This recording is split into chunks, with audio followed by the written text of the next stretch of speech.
এই মুহূৰ্তত এটা ব্ৰিক ব্ৰেকিং দিল্লীৰ ৰাজধানী চহৰৰ পৰা আহিছে এটা ব্ৰিক ব্ৰেকিং চাওক আপোনালোকে প্ৰত্যক্ষ কৰক কিদৰে দিল্লীৰ ৰামলীলা মৈদামত হাজাৰ হাজাৰ চৰকাৰী চাকৰিয়াল একেলগে একত্ৰিত হৈছে প্ৰতিবাদী কাৰ্যসূচীত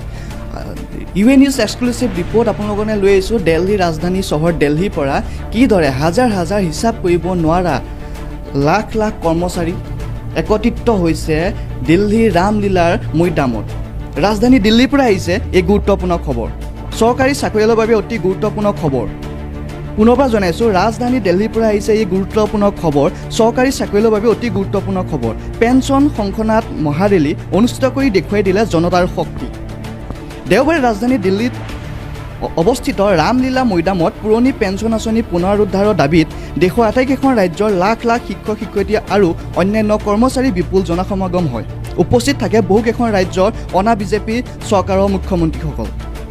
এই মুহূৰ্তত আপোনালোকে প্ৰত্যক্ষ কৰিছে দিল্লীৰ ৰাজধানী চহৰৰ পৰা এটা ব্ৰিক ব্ৰেকিং যে ৰাজধানী দিল্লী চহৰৰ হাজাৰ হাজাৰ লাখ লাখ চৰকাৰী চাকৰিয়ালে প্ৰতিবাদী কাৰ্যসূচী গ্ৰহণ কৰিছে পেঞ্চন শংখনাথ মহাৰেলী অনুষ্ঠিত কৰি দেখুৱাই দিছে জনতাৰ শক্তি এই পেঞ্চন শংখনাথ মহাৰেলী আগন্তুক লোকসভা নিৰ্বাচনৰ প্ৰাক মুহূৰ্তত দেশৰ সকলো কৰ্মচাৰী অংশগ্ৰহণে কি ইংগিত বহন কৰিছে সেয়া শাসকীয় পক্ষই অনুমান কৰিব পাৰিছেনে ইয়াৰ শেষ সময় এনেদৰে ধাৰাবাহিকতা আন্দোলন আৰু একগোট হৈ চৰকাৰৰ দৃষ্টি আকৰ্ষণ নকৰিলে চৰকাৰে পুনৰ বঞ্চনা কৰিব NPS যে বাহাল ৰাখিব সেই কথা সকলোৱে অনুমান কৰি স্বইচ্ছাৰে যোগদান কৰিছে এই প্ৰতিবাদী কাৰ্যসূচীত এই মুহূৰ্তৰ ব্ৰিক ব্ৰেকিং আপোনালোকৰ আগলৈ লৈ আহিছোঁ আপোনালোকে প্ৰত্যক্ষ কৰক টেলিভিশ্যন পৰ্দাত যে কিদৰে ৰাজধানী দিল্লী চহৰত প্ৰতিবাদী কাৰ্যসূচী গ্ৰহণ কৰিছে হাজাৰ হাজাৰ চৰকাৰী চাকৰিয়ালে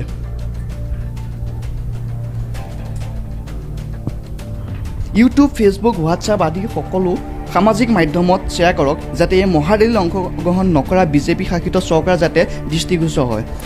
ইউএন নিউজৰ দৰ্শকসকলৰ কাৰণে লৈ পুনৰ এটা গুৰুত্বপূৰ্ণ খবৰ যে ৰাজধানী দিল্লী চহৰৰ পৰা আহিছে এই গুৰুত্বপূৰ্ণ খবৰ চৰকাৰী চাকৰিয়ালৰ বাবে অতি গুৰুত্বপূৰ্ণ খবৰ পেঞ্চন শংখনাথ মহাৰেলীত অনুষ্ঠিত কৰি দেখুৱাই দিলে জনতাৰ শক্তি আপোনালোকে প্ৰত্যক্ষ কৰিছে যে কিদৰে লাখ লাখ কৰ্মচাৰী একগোট হৈ দিল্লীৰ ৰামলীলা মৈদামত কেনেদৰে প্ৰতিবাদী কাৰ্যসূচী গ্ৰহণ কৰিছে দেখুৱাই দিছে চৰকাৰক জনতাৰ শক্তি স্বৰ ইচ্ছাৰে ওলাই আহিছে লোকসকল আৰু ইয়াত অংশগ্ৰহণ কৰিছে বহুকেইজন অনা বিজেপিৰ মুখ্যমন্ত্ৰীও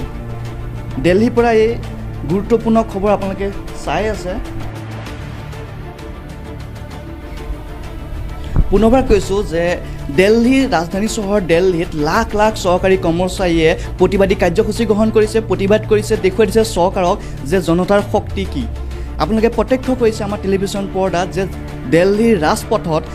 লাখ লাখ চৰকাৰী চাকৰিয়াল আহি পেলাই এক প্ৰতিবাদী কাৰ্যসূচী গ্ৰহণ কৰিছে আৰু এই প্ৰতিবাদী কাৰ্যসূচীত অংশগ্ৰহণ কৰিছে অনা বিজেপি বহু মুখ্যমন্ত্ৰী